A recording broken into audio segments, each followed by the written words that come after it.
시간이 되었으므로 2022년도 9월 21일 수요일 아침 예배를 시작하겠습니다.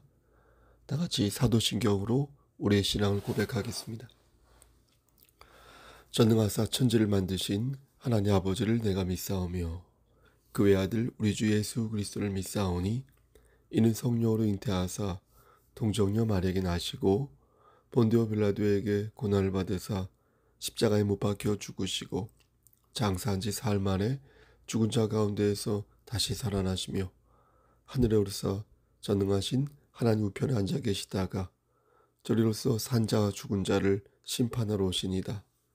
성령을 믿사오며 거룩한 공예와 성도가 서로 교통하는 것과 죄를 사해 주시는 것과 몸이 다시 사는 것과 영원히 사는 것을 믿사옵나이다.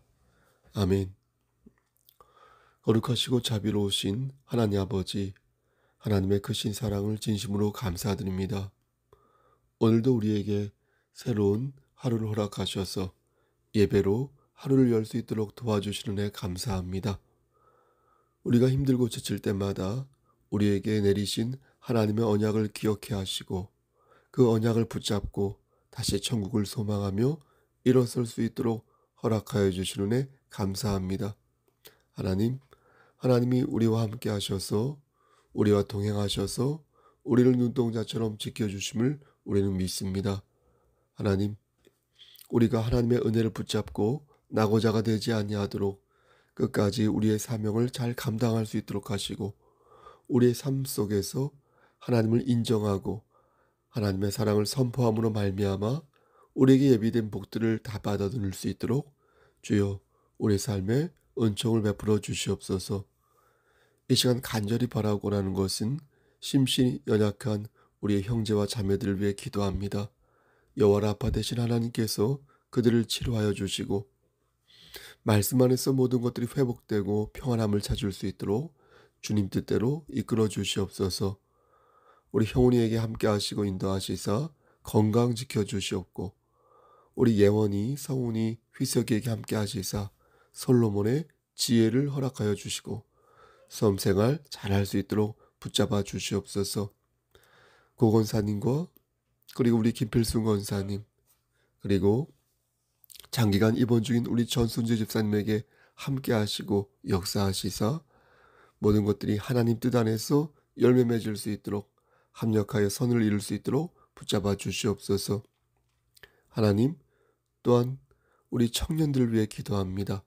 우리 청년들 말씀 안에서 승리할 수 있도록 하시고 하나님의 뜻을 분별할 수 있는 영안의 눈을 허락하여 주시사 저들이 이 세상 살아갈 때에 머리가 될진데 꼬리가 되지 아니하도록 우리 성석교에 속한 성도들, 청년들 끝까지 함께하여 주시옵소서. 모든 말씀 예수 그리스도인 받들어 감사하며 기도드렸사옵나이다. 아멘. 하나님 말씀 민수기 23장 27절에서 30절 말씀입니다. 민수기 23장 27절에서 30절 구약성경 제성경으로 237쪽입니다. 발락이 발람에게 또 이르되 오라 내가 너를 다른 곳으로 인도하리니 내가 거기서 나를 위하여 그들을 저주하기를 하나님이 혹시 기뻐하시리라 하고 발락이 발람을 인도하여 광야가 내려다 보이는 부월산 꼭대기에 이르니 발람이 발락에게 이르되 나를 위하여 여기 7 제단을 쌓고 거기 수송아지 7마리와 순양 7마리를 준비하소서. 30절 발락이 발람의 말대로 행하여 각 제단에 수송아지와 숫양을 드리니라. 아멘. 하나님, 이 말씀을 들어 사용하여 주시옵소서. 예수님의 이름으로 기도드렸사옵나이다. 아멘. 장로교 신앙 중에 성도의 견인이라는 말이 있습니다. 이 견인에 여기에서 이 견인이란 참고 견딘다는 뜻입니다. 그런데 저는 성도의 이 견인이란 말이 좀 애매한 말이라고 생각합니다. 대체 뭘 참고 견디라는 건지 마치 우리가 뭘 참고 견디면 소기의 목적이 달성될 것 같은 그런 느낌을 받는 것입니다. 따라서 우리는 이 성도의 견인이란 말을 문자의 뜻에 갇히지 말고 좀 더 확장하여 이해할 필요가 있다고 저는 생각합니다. 이 말은 참고 견딘다는 뜻을 넘어 하나님께서 우리를 끝까지 인도하신다 라는 의미가 있는 것입니다. 그러니까 내가 무엇을 참고 견딜 때 사실은 그 중심에 하나님의 은혜가 있다는 것입니다. 그래서 저는 성도의 견인을 생각할 때 고장난 자동차 있죠? 그 고장난 자동차를 이렇게 끌고 가는 견인차 있죠? 그게 떠오르는 것입니다. 물론 그 견인이 한자로 그 견인은 아니지만 하나님께서 우리를 이렇게 끌고 가시는 모습을 생각할 때 오히려 성도의 견인이란 말이 더 이해가 잘 되는 것입니다. 하나님께서 우리를 끝까지 붙잡아 주지 않으시면 우리가 뭘 참고 견딘다고 하여도 구원에 이를 수 없으므로 성도의 견인이란 우리의 구원을 끝까지 완성하기 위한 성령 하나님의 지속적인 도우십니다. 라고 이해하는 것입니다. 우리는 하나님 말씀대로 살겠다고 말하지만 여러분 그러지 못할 때가 많이 있지 않습니까? 그럼에도 불구하고 우리가 나락에 빠지지 않는 이유는 하나님께서 우리를 결정적인 순간마다 건져주시기 때문입니다. 아멘. 여러분 죄에도 클래스가 있지 않습니까? 우리가 하나님을 근신되게 하는 경우는 있지만 우리를 죽음에 이르게 하는 하나님의 이름을 그 망령되게 일컫는 죄까지 나아가서는 안 될 것입니다. 일시적으로 탐욕을 갖고 일시적으로 누군가를 미워하고 일시적으로 혈기를 부리고 일시적으로 그리스도인으로서 책임을 회피할 때가 있지만 여러분 그게 지속되어서 껍데기가 단단해지면 고착화되면 결국 영적인 죽음에 이르고 마는 죄가 되는 것입니다. 예수님께서는 분명히 우리에게 말씀하셨습니다. 요한복음 10장 18절에서 29절 말씀을 보면 내가 그들에게 영생을 주노니 영원히 멸망하지 아니할 것이요 또 그들을 내 손에서 빼앗을 자가 없느니라. 그들은 주신 내 아버지는 만물보다 크심에 아무도 아버지 손에서 빼앗을 수 없느니라. 아멘. 여러분 요한일서 3장 9절 말씀에서도 우리에게 확신을 주십니다. 하나님께로부터 난 자마다 죄를 짓지 아니하나니 이는 하나님의 씨가 그의 속에 거함이요 그도 범죄하지 못하는 것은 하나님께로부터 났습니다. 우리가 죄를 짓는데 여러분 왜 하나님께서는 우리가 죄를 짓지 않는다고 말씀하신 것일까요? 놀랍지 않습니까?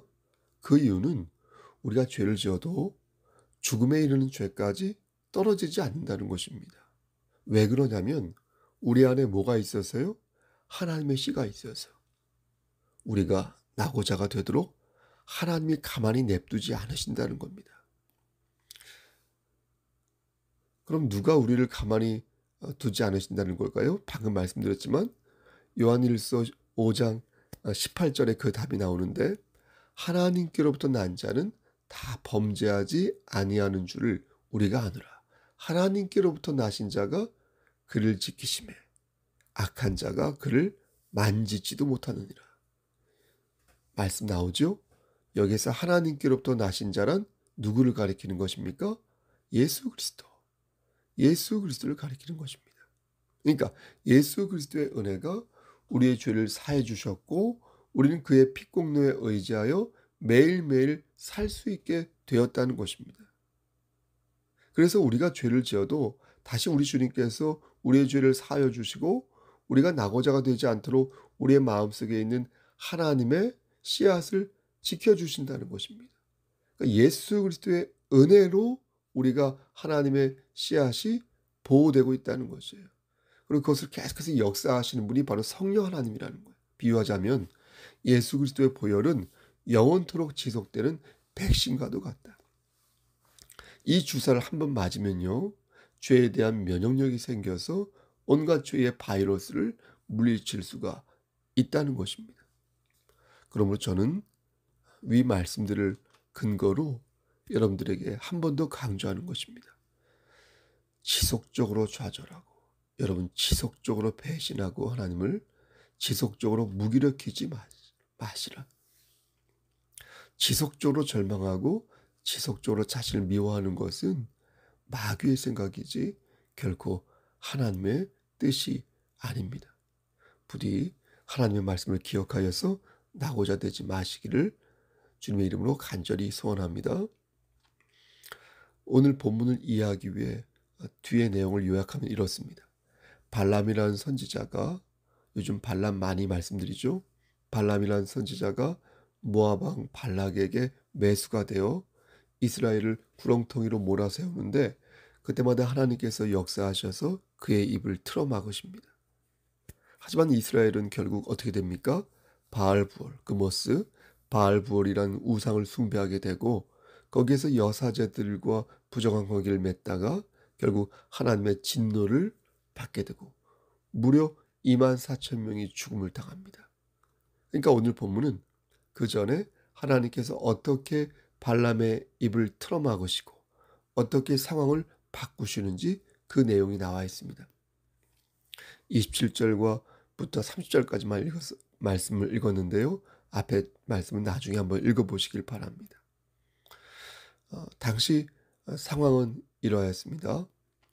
이스라엘이 애굽에서 나와 모압 평지 앞에 있었는데요. 그때 이스라엘은 모압 평지를 원래 지나가려고만 하였지 모압을 공격할 생각은 없었습니다.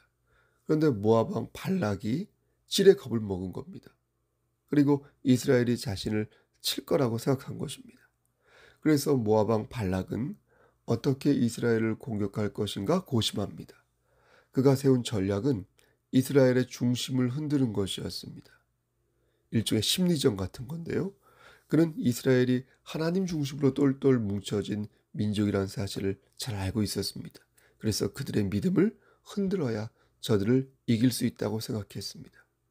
이에 약 600km 정도 떨어져 살고 있던 선지자 발람을 돈으로 매수하여서 데리고 온 것입니다.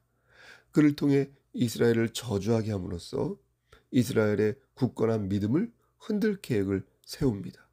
근데 돈을 주고 공을 들인 그 발람이라는 사람이 약속대로 이렇게 저주를 해야 되는데 저주를 하지 않고 자꾸만 이스라엘을 축복하니까 모압 왕 발락 입장에서 볼 때 어떻습니까? 열불이 나서 견딜 수가 없었던 것입니다. 그래서 발락은 민수기 23장 11절 말씀에서 이렇게 말을 하는 것입니다.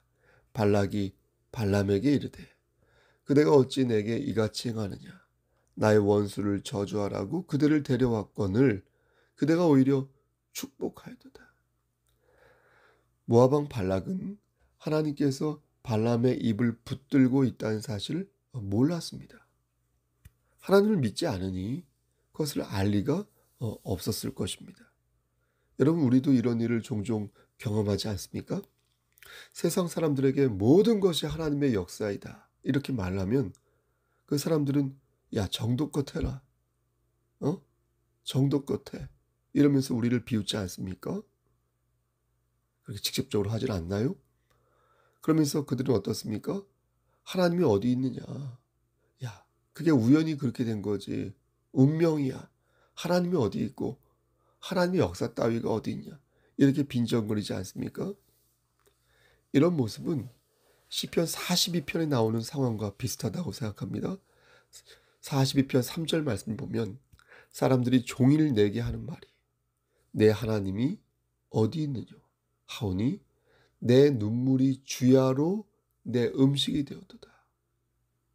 여러분 하나님을 비웃고 하도 하나님을 찾는 우리를 비웃으니까 넌 매일 왜 이렇게 매주 꼭 그렇게 교회 가야 되냐? 넌 매일 아침마다 그렇게 예배를 드려야 되냐? 그러니까 주야로 내 눈물이 주야로 너무나 속상하니까 우리의 음식이 될 정도였다는 것입니다. 내 눈물이 주야로 내 음식이 되었도다.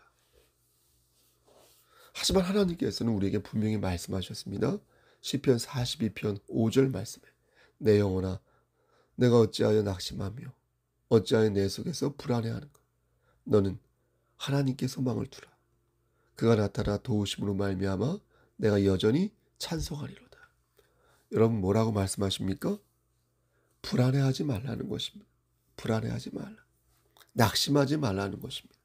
너는 끝까지 하나님께 소망을 두어 하나님께서 어떻게 도우시는지 그것을 느껴보라는 것입니다. 내 영혼아, 내가 어찌하여 낙심하며 어찌하여 내 속에서 불안해하는가? 너는 하나님께 소망을 두라. 사랑하는 성도 여러분, 이 말씀은 2022년 9월 21일 오늘을 사는 지금 우리에게도 똑같이 적용되는 말씀 아니겠습니까?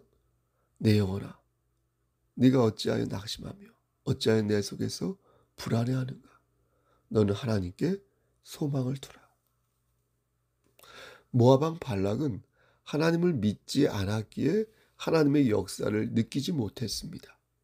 그런 선지자 발람이 이스라엘의 모습을 보고 두려워한다고 생각했습니다. 그래서 이스라엘 백성들이 무서워 악담을 퍼붓지 못하고 도리어 그들을 축복한 것이라고 생각했습니다. 그래서 발람에게 이스라엘 전체의 모습을 보여주지 않고 한쪽 끝부분만을 보여주었습니다. 그렇게 하면 저들을 두려워하지 않고 저들을 저주할 거라고 생각한 것입니다. 그 말씀이 바로 민수기 23장 13절 말씀이 되겠습니다. 발락이 말하되 나와 함께 그들을 달리 볼 곳으로 가자. 모압 왕 발락이 발람을 데리고 간 곳은 어디입니까? 소빔이라는 곳이었습니다. 소빔은 지금의 사해 북동쪽에 있는 고원지대입니다. 거기에 비스가 산이 있는데 비스가 산은 아바림 산맥의 한 봉우리라고 합니다. 이 봉우리가 여러 개가 있는데 이곳에서 이스라엘 진영이 머물러 있는 모압 땅을 보면 봉우리들로 이렇게 가려져 있어서 이스라엘 진영 전체를 볼 수 없다고 합니다. 그러니까 이곳에서 이스라엘을 보면 발람이 심리적으로 안정을 찾게 되어 실컷 저들을 저주할 것이다 라고 모압 왕 발락은 생각한 것입니다. 발람은 그곳에서 하나님께 번제를 드리고 하나님이 하신 말씀을 모압 왕 발락에게 전달합니다. 그 내용이 18절부터 24절까지의 말씀이 되겠습니다. 하나님께서는 이렇게 말씀하셨습니다. 19절 말씀 보니까 하나님은 사람이 아니시니 거짓말을 하지 않으시고 인생이 아니시니 후회가 없으시도다. 여러분 사람은 거짓말도 하고 실패도 많이 하여서 수시로 낮아빠지는데 하나님은 그렇지 않다는 것입니다. 하나님을 믿는다고 말하면서 사람을 믿고 사람을 의지하면 안 되는 이유가 바로 여기에 있다. 따라서 우리는 반드시 하나님만을 바라보고 하나님만을 의지해야 할 것입니다. 아멘. 하나님께서 발람에게 하신 말씀은 크게 두 가지였습니다. 하나는 내가 이스라엘의 반역을 보지 않겠다는 것이고 나머지 하나는 내가 너를 끝까지 지켜주겠다. 그러니까 과거는 있고 미래는 끝까지 보장해 주겠다는 것이 하나님의 말씀인 것입니다. 이 말을 전해들은 모압 왕 발락은 너무나 화가 나서 이렇게 말을 합니다. 25절 말씀에 발락이 발람에게 이르되 그들을 저주하지도 말고 축복하지도 말라. 그러니까 보세요 여러분. 듣고 계신 거죠? 모압 왕 발락은 너무나 화가 나서 발람에게 야 차라리 입을 다물어라 이렇게 말한 것입니다. 다시 말해서 첫 번째 신탁에도 저주가 아닌 축복을 하고 두 번째 신탁에도 이스라엘을 축복하는 메시지를 들으면서 발락은 극도의 혼란에 빠진 것입니다. 하지만 모압 왕 발락은 다시 마음을 가다듬습니다. 27절 말씀을 보니까 발람을 다른 장소로 데리고 가서 끝까지 이스라엘을 저주하라고 말합니다. 이 말씀을 얼핏 보면 선지자 발람이 좀 불쌍하게 느껴집니다. 모압 왕 발락에게 매수되긴 했는데 그때마다 하나님의 말씀을 전하고 있으니 발람이 불쌍하고 어찌 보면 피해자처럼 보이는 것입니다. 하지만 말씀을 여러분 자세히 보면 그렇지 않다는 것을 알 수 있습니다. 27절 말씀을 보시겠습니까? 27절 말씀을 보면 모압 왕 발락이 이런 말을 합니다. 발락이 발람에게 또 이르되 오라 내가 너를 다른 곳으로 인도하리니 네가 거기서 나를 위하여 그들을 저주하기를. 그러니까 발락은 자신을 위하여 발람에게 이스라엘을 저주하라고 말합니다. 그런데 재미있는 것은 뭔지 아십니까? 선지자 발람도 그와 똑같은 표현을 하였다는 것입니다. 예? 29절 말씀을 보면 발람이 발락에게 이르되 나를 위하여 여기 7제단을 쌓고 거기 수송아지 7마리와 수냐 7마리를 준비하소서. 이렇게 말했다는 것입니다. 그렇죠? 나를 위하여 제단을 쌓으라고 말하는 발람의 모습에서, 선지자 발람의 모습에서 우리는 물질의 노예로 전락하고만 추악한 종교인의 모습을 발견하는 것입니다. 저도 이렇게 될까 걱정인 것이. 그러니까 발람이나 발락이나 모두 자기 자신을 위하여 하나님을 이용하고 있으니 이것이야말로 강팍한 자의 강팍한 마음이라 말할 수 있지 않겠습니까? 모압 왕 발락은 자신의 계략으로 하나님을 움직일 수 있다고 생각했습니다. 선지자 발람 역시 자신의 생각대로 하나님의 뜻을 왜곡하여 전할 수 있다고 생각했습니다. 하지만 하나님께서 분명하게 당신님의 뜻을 밝히셨습니다. 나는 너의 반역을 보지 않을 것이다. 그 누구도 야곱을 해할 점술이 없으며 그 누구도 이스라엘을 해할 복술이 없을 것이다. 이 백성은 암사자같이 일어날 것이며 숫사자같이 일어나서 움킨 것을 먹으며 죽인 피를 마실 것이다. 근데 여기에서 우리는 한 가지 의문이 생깁니다. 그렇다면 이스라엘은 하나님의 말씀대로 끝까지 살아남았을까요? 네? 하나님의 백성들은 모두 죽지 않고 암사자처럼 그리고 수사자처럼 살아남을 수 있다고 하셨는데 여러분 정말 그렇게 되었을까요? 여러분도 잘 아시다시피 이스라엘 백성들은 그 뒤에 시딤에서 큰 죄를 지었습니다. 모압 여자들과 음행을 시작하면서 바알부올이라는 우상을 숭배하였습니다. 모세가 수령들을 잡아 그들의 목을 단 순간에도 이스라엘 백성은 끝까지 부정한 행각을 멈추지 않았습니다. 결국 그들은 어떻게 되었다고 하였습니까? 24,000명의 백성이 하나님의 진노로 죽게 되었고 그때서야 사람들은 하나님께서 질투의 하나님이라는 사실을 몸으로 깨닫게 되었습니다. 그렇다면 그 뒤로 이스라엘 백성은 정신을 차렸을까요? 여러분, 더 이상 우상을 숭배하지 아니하고 하나님 말씀에 순종하였을까요? 그렇지 않다는 것을 우린 잘 압니다. 그리고 이 말씀과 이 교훈이 이스라엘뿐만 아니라 지금 저와 여러분에게 하시는 말씀이라는 것을 우린 잘 압니다. 여러분, 오늘 본문이 그렇다면 우리에게 준 메시지가 무엇이겠습니까? 왜 하나님께서는 이 말씀을 우리에게 남기신 거겠습니까? 귀 있는 자는 성령의 음성을 들으시길 바랍니다. 하나님께서는 오늘 본문을 들어 우리에게 말씀하십니다. 아무도 주의 백성을 해할 수 없다. 그 누구도 주의 백성을 쓰러뜨릴 수 없다. 하지만 주의 백성이 나를 배신하고 업신여기면 나는 나의 백성을 칠 것이다. 백성을 버릴 것이다. 이것이 하나님께서 우리에게 주시는 메시지인 것입니다. 교회 다니는 많은 사람이 하나님께서 자신을 끝까지 지켜줄 것이라고 생각합니다.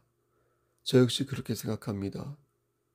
하지만 그렇게 생각하고 믿으면서 아무런 노력을 기울이지 않는 제 자신을 봅니다. 우리의 노력으로 우리가 영생을 얻은 것은 아니지만 우리는 하나님의 자녀로서 마땅히 해야 할 것을 해야 할 책임이 있는데 좀 더 자자, 좀 더 눕자 이렇게 말하는 것입니다. 제 얘기예요. 사랑하는 성도 여러분, 하나님께서는 견인의 목적을 이루시기 위해 우리에게 성도의 삶을 살 것을 요구하십니다. 믿음과 순종으로 하나님의 견인 사역에 동참하기를 바라십니다. 그러므로 우리는 태만과 방종과 부도덕함에 빠져서는 아니 될 것입니다. 더욱 겸손히 하나님을 붙들기 위해 노력하는 모습을 보여야 할 것입니다. 사랑하는 성도 여러분, 하나님께서는 그 누구도 하나님의 자녀들을 넘어뜨릴 수 없다고 말씀하셨습니다. 하지만 그 말씀은 하나님을 배신하고 하나님을 업신여기는 자에게는 해당하지 않겠습니다. 하나님께서는 도리어 그런 사람을 치신다고 말씀하셨으니 사랑과 공의의 하나님께서 당신 뜻대로 그렇게 평정하실 것을 우리는 잊어서는 아니 되겠습니다. 그럼 어떻게 해야 됩니까? 예? 그럼 어떻게 해야 됩니까? 우리가 할 수 있는 것은 오직 하나, 하나님의 견인 사역에 동참하는 것, 믿음과 순종하는 마음으로 교회의 사명을 감당하는 것. 성도의 견인을 잊지 마시고 오늘도 하나님과 동행하는 귀한 삶 사시기를 우리를 죄에서 구속하여 주신 주 예수 그리스도를 받들어 간절히 축원합니다. 아멘. 이제는 우리를 죄에서 구속하여 주신 우리 구주 예수 그리스도의 은혜와 아버지 하나님의 만극하신 그 사랑하심과 성령 하나님의 교통하시고 인도하시는 모든 역사하심이 하나님의 견인 사역에 동참하여 나아가길 소원하는 여기 모인 성도와 그들의 가정과 이 제단과 이 나라 위에 하나님의 사랑하심이 세세토록 함께 계실지어다. 아멘. 예배를 마쳤습니다. 오늘 수요일 김규영 집사님 가정 신방을 갔다 오도록 하겠습니다. 저녁에 수요 예배가 있습니다. 여러분 대면 예배로 드린 날이 오면 얼마나 좋을까요? 지금도 대면 예배를 드리고 있지만 많은 분들이 참석하고 있지는 않습니다. 여러분 위해서 기도해 주시고요. 그리고 힘내시기 바랍니다. 한명자 집사님 힘내시기 바랍니다. 여러분 오늘 하루도 승리하십시오. 샬롬.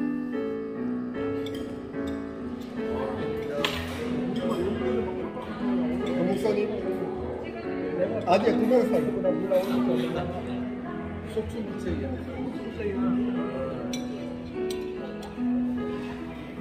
준비하고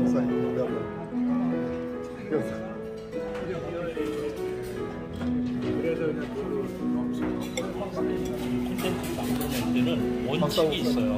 한마디로 제가 이제 신경기자를 할 때는 기사를 쓸 때 전 국민 중에 전 국민을 대상으로 하되 초등학교 5학년들도 이게 이제 하나의 가이드라인이에요.